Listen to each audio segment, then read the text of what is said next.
ஷானவா சொன்ன பாயிண்ட்ல இருந்து நம்ம பல வழக்குகளை ஒன்னா சேர்த்து பேசுறோம்.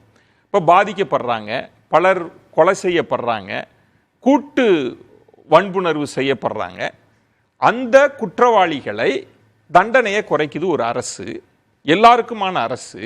அந்த அரசு அவங்க தண்டனை குறைப்புக்காக போலி ஆவணங்களை தயாரித்து உச்சநீதிமன்றம் கண்ணிலேயே மண்ணை தூவி விட்டு ஷானவா சொன்ன மாதிரி அந்த தண்டனையை குறைக்கிறாங்க அப்படின்னா அதை எப்படி புரிஞ்சுக்கிறதுன்றதா அவர் வைக்கிறவா.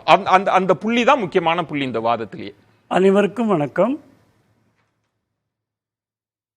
குஜராத் மாநில அரசு இவருடைய மன்னிப்பை ஏற்று விடுதலை செய்திருக்கிறது. அதுதான் பிரச்சனை. தன்னிச்சையாக சிறையில் இருப்பவர்களை விடுதலை செய்ததா? அவர்கள் இருந்த சிறை குஜராத் மாநிலத்தில் இருந்த சிறை தான். மகாராஷ்டிரா சிறையில் அவங்க இருக்கல. அப்படியே கதவு திறந்து விட்டுட்டாங்களா? கிடையாது.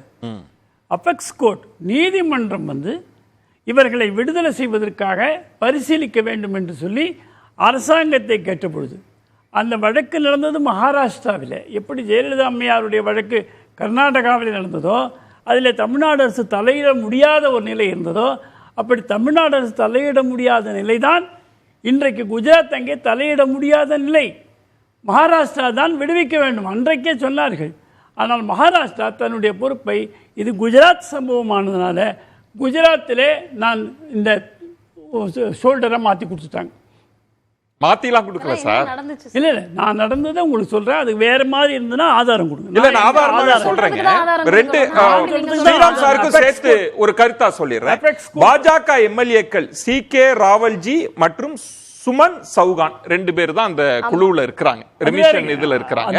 நான் உங்கள்கிட்ட கேக்குறது, அவங்களுடைய விவாதத்துல எம்எல்ஏ இருந்தாரு, இவர் இருந்தாரு, அதுக்குள்ள வேண்டாம். என்ன கேட்டீங்கன்னா, மதிவதனி அவர்களுடைய கேள்விக்கு நான் சொல்ல ஒரே பதில், பேரறிவாளன் விடுதலைக்கு ஒரு எம்எல்ஏ இருக்குல்லங்க, அனைத்து எம்எல்ஏக்களும் இருந்தாங்க அவனுக்கு ஆதரவா. ஒரு எம்எல்ஏ இல்ல. அப்ப இது என்ன சொல்ல முடியும்? அவருன்னு பயன்படுத்தலாம் வாதத்துல, ஒருமையில வேண்டாம்.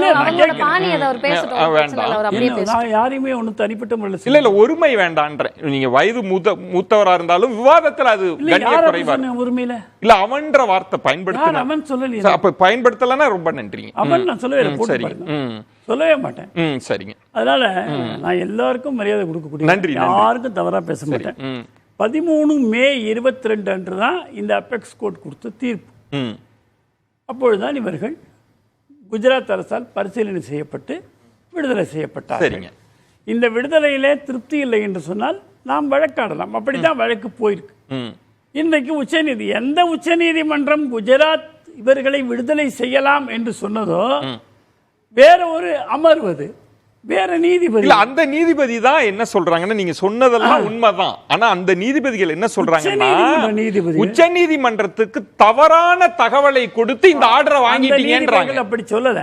அந்த நீதிபதிகள் குஜராத் அந்த முடிவை எடுக்கலாம் சொன்னது.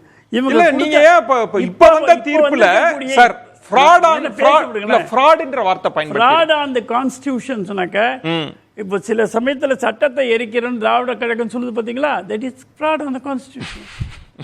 அதனால fraud on the constitutionங்கிறது தனிப்பட்ட முறையில் ஃப்ராடுங்க, ஏமாத்திட்டாங்க அப்படி எடுத்துக்க முடியாது. நம்ம அரசியல் எப்படி எடுத்துக்கணும் சொல்லுங்களேன், இத விளக்குங்களேன். சட்டத்துக்கு விரோதமாக இருக்கிறது என்பதற்காகத்தான் ஆங்கிலத்தில் fraud on the constitution. அரசியல் அமைப்பு சட்டத்தையே ஏமாற்றி இருக்கிறார்கள். அதான் அர்த்தம். எங்கேயுமே சொல்ல சார், எங்கேயுமே சொல்லலன்னு சொல்லக்கூடாது சார். நான் சொல்றேங்க, நீதிபதிகள் என்ன சொல்லியிருக்கிறாங்க அப்படின்னு சொன்னா சொல்லுங்க சார். இப்போ நாகரத்னா, உஜ்ஜல் பியான் இவங்க என்ன சொல்றாங்க, உண்மைகளை புறக்கணித்துள்ளது. பொய் சொன்னாங்கன்னு சொல்லல, உண்மைகளை புறக்கணித்துள்ளது. அது மட்டும் இல்ல, இந்த வழக்கில் சரி, இப்ப பொய் பேசினாங்கன்றதுக்கு பதிலாக நீங்க என்ன சொல்றீங்கன்னா, உண்மை பேச தவறி இருக்கிறார்கள் சொல்ல வரீங்க. உண்மைகளை தவிர்த்து இருக்கிறார்கள் அப்படின்னா அதுக்கு என்ன அர்த்தம்? அதுக்கு பொய்ன்னு நீங்க பேர் வச்சுக்கலாம். இல்ல என்ன அர்த்தம்னு எனக்கு புரியலைங்களே. புரியுதுங்களா? இது உச்சநீதிமன்ற உத்தரவை குறிப்பிடும் வகையில் ஏற்கனவே மகாராஷ்டிரா நீதிமன்றம் கொடுத்த தீர்ப்பை, இவர்களுக்கு சாதகமாக உள்ள தீர்ப்பை இந்த அரசு, குஜராத் அரசு சமர்ப்பிக்கவில்லை. இப்படி குஜராத் அரசுக்கு சாதகமாக 2-3 சொல்லி இருக்கிறார்கள். இன்னைக்கு கூட பாருங்க, இன்னைக்கு நான் படிச்சுட்டு தான் எழுதியிருக்கேன். அதனால குஜராத் அரசு சில உண்மைகளை என்றால் உண்மையான உண்மைகளை கூட இவர்களுக்கு சாதகமா இருக்கக்கூடிய உண்மைகளை கூட சரியாக அவர்கள் நிரப்பி பழைய பட்டிமன்றத்துல அறிவொளி ஐயா இருப்பாங்க. ஆமா, பொய்யான பொய், உண்மையான உண்மையான அப்படி நம்ம அரசியல்வாதம் பண்ண முடியுங்களா? இல்லைங்க, அது இது ஒரு உண்மைதானே. அரசியல்வாதம், முக்கியமான வழக்கு. கண்ணி- எதை மறைச்சாங்க சொல்லுங்க கண்ணி எல்லாத்தையும் பாக்குது. சார். ஏன் சார் விடுதலை ஏன் தண்டனை குறைப்பா ரத்து செஞ்சாங்க சார்? அதை சொல்லுங்க சார். 14 ஆண்டுகள் முடிந்தா ரத்து செய்யறது பேரறிவாளனுக்கு எப்படி பண்ணாங்களோ, எப்படி பல பேருக்கு காந்தியை சுட்டவருக்கு பண்ணாங்களோ அப்படிதான் பண்ணாங்க. இது தவறுனா நமக்கு இடம், சட்டத்தில் இடம் இருக்கு. அந்த சட்டப்படி தான் இப்போ போனும்போது அவங்க என்ன சொல்லிட்டாங்க, மதிவதனை கரெக்டாக சொன்னாங்க, அழகா சொன்னாங்க. இது குஜராத்துக்கு இந்த அதிகாரம் இல்லை, மகாராஷ்டிரா தீர்மானிக்க வேண்டும், தண்டனை குறைக்கலாம்ன்றது, தண்டனையை குறைக்கலாம் அப்படின்னு முதல் சுற்றிலேயே சொன்னாங்க. மகாராஷ்டிராவா இருந்தாலும் இதை குறைக்க கூடாதுன்னு நான் சொன்னேன். யாரா இருந்தாலும் இதை குறைக்க முடியாதுன்னு சொன்னேன். நீங்க இல்ல ஒரே ஒரு மட்டும் சார், உங்களோட பொண்ணு வயசு நான் ஒரே, நீங்க குறுக்கிடல, நான் ஒரே ஒரு கேள்வி கேட்டுக்கிறேன். நீங்க ரொம்ப சாந்தமா சரியான பாதையில போறதுனால ஒரே ஒரு கேள்வி கேட்கிறேன். இது ஒரு கொடூரம் அப்படின்றதையே ஏன் சார் பதிவு பண்ண மாட்டீங்க? முழுமையான கொடூரங்க, மனிதத்தன்மையற்ற மிருக செயலுங்க. அப்ப எப்படி இதுல சார் எந்த விதமான இரண்டாவது கருத்துக்கு இடமே கிடையாதுங்க.